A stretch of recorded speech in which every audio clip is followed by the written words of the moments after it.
ओम नमः शिवाय। स्वागत है आप सभी का मेरे YouTube चैनल पर। मैं हरिओम शर्मा आज आपको यमराज, साधु और चोर की बहुत ही सुंदर कथा सुना रहा हूँ।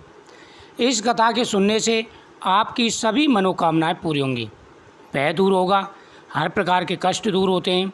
इस कथा को प्रतिदिन आप श्रवण कर सकते हैं। प्राचीन समय की बात है, एक साधु और एक डाकू यमलोक पहुँच गए। उन दोनों की आयु पूरी हुई और दोनों शरीर को त्याग करके यमदेव की सभा में पहुँचे।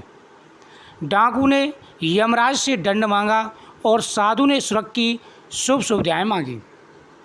डाकू ने कहा कि महाराज यमदेव, मैंने बहुत सारा पाप किया है और मुझे संभव है कि दंड ही मिलेगा, इसलिए आप मुझे दंड दीजिए।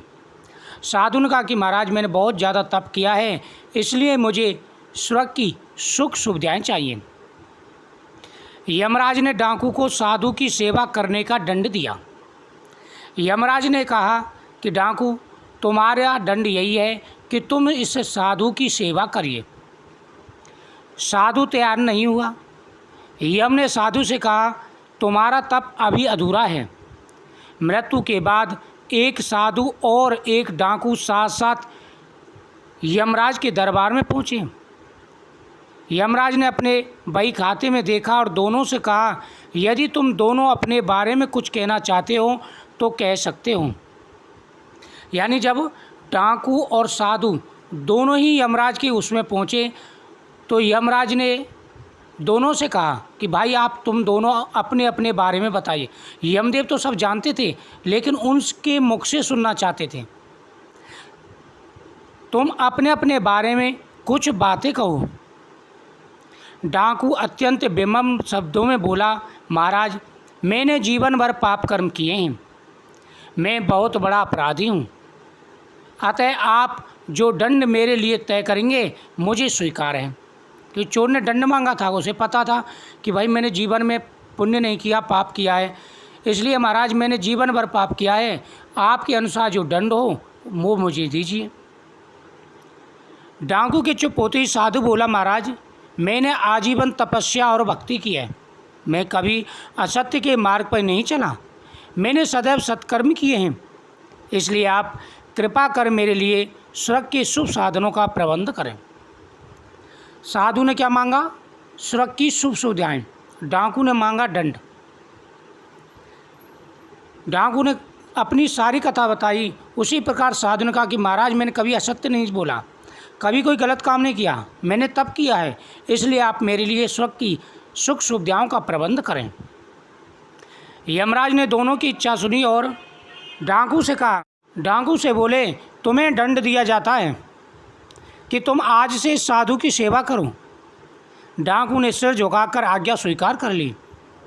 यमराज की यह बात सुनकर साधु ने आपत्ति करते हुए कहा, महाराज इस पापी के स्पर्श से मैं अपवित्र हो जाऊंगा।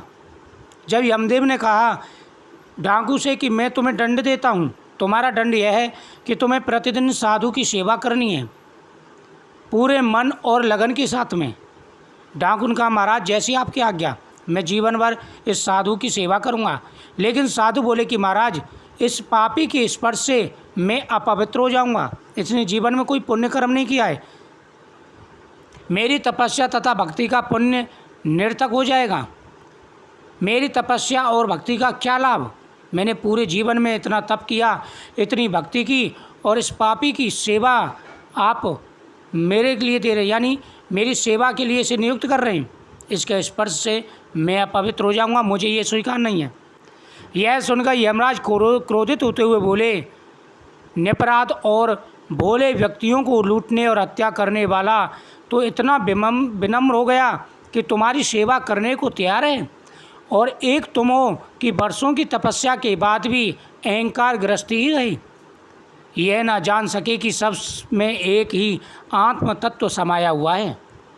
यमराज को क्रोध आ गया। साधु ने जैसे ही मना किया, यमराज ने कहा कि ये जिंदगी भर दूसरों को लूटता रहा, पाप करता रहा, लेकिन इतना विनम्र है, एक ही बार में इसने कहना मान लिया। लेकिन तुम तपस्या कर रहे हो, तुमने पूरे जीवन में तपस्या की, भक्ति की, लेकिन फिर भी तुम्हारे अंदर अहंकार है। तुम्हारी तपस्या का क्या फल? इतना नहीं जानते कि सभी के अंदर परमात्मा समान है, आत्मस्वरूप सबके अंदर है, सभी के अंदर भगवान का वास है। ऐसे तपस्या और भक्ति का क्या प्रभाव, क्या फ़ायदा जो हमेशा अहंकारग्रस्त हो, यह न जान सके सब में एक ही आत्म समाया हुआ है, तुम्हारी तपस्या अधूरी है। अतः आज से तुम इस डाकू की सेवा करो। और फिर यमदेव ने उस साधु को फटकारते हुए कहा कि तुम्हारा ये दंड है, तुम्हें कोई सुख सुविधा नहीं मिलेंगी, अब तुम्हारा ये दंड है कि तुम इस डाकू की सेवा करोगे। इतना करके यमदेव ने उन दोनों को मृत्यु लोक पर भेज दिया। अब दोनों ने आकर के वहाँ पर जन्म लिया और दोनों को याद था। इस प्रकार उस डाकू को जन्म मिला भले मानस का, और जो साधु थे वो साधु के रूप में ही रहे, लेकिन उनको सेवा करनी पड़ी उस डाकू की, क्योंकि यमदेव की आज्ञा थी। काफ़ी वर्ष इसी प्रकार से उनके बीत गए। जब धीरे धीरे समय व्यतीत होने लगा, दोनों भगवान की भक्ति में लग गए, क्योंकि उनको पता था कि आखिर में जिस प्रकार से उनको दंड मिला है, क्योंकि साधु को भी ज्ञान हो चुका था कि ऐसी तपस्या से क्या फायदा जिसमें अहंकार हो। पूरी जीवन भर उसने तपस्या की, साधु का धर्म का पालन किया, लेकिन उसे दंड मिला उस चोर की सेवा करने का, और चोर ने विनम्र भाव से आज्ञा स्वीकार की, तो उसे जो है साधु की सेवा का अधिकार मिला। जब दोनों ने भगवान विष्णु की भक्ति की, दोनों के अंदर ज्ञान प्राप्त हुआ। करीबन पूरे जीवन उस साधु ने उस चोर की सेवा में बिताया। जब दोनों का अंत समय आया, भगवान विष्णु की कृपा से उन्होंने अपना शरीर त्यागा और इतने भक्ति में लीन हुए कि दोनों को वैकुंठ लोक की प्राप्ति हुई। हमेशा इंसान को इस बात का ध्यान रखना चाहिए, कभी भी अहंकार नहीं करना चाहिए। अहंकार हमारे किए गए सत्कर्मों को नष्ट कर देता है।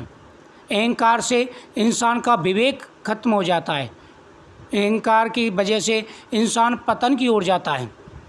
अगर आप भगवान की भक्ति करते हैं तो आपको ये भी ध्यान रखना चाहिए कि अहंकार नहीं करना चाहिए। अहंकार चाहे शरीर का हो, धन का हो या तपस्या का हो, कभी भी इंसान के अंदर अहंकार नहीं आना चाहिए। जितना संभव हो सके दूसरों की सेवा करें। तो इस कथा से बहुत ज़्यादा सीख मिलती है कि कभी भी अहंकार नहीं करना चाहिए। जितना संभव हो सके दूसरों की सहायता करें, दूसरों की सेवा करें। इस वीडियो को ज़्यादा से ज़्यादा शेयर करें, चैनल को सब्सक्राइब करें, कमेंट में ओम नमो भगवते वासुदेवाय नमः जरूर लिखें।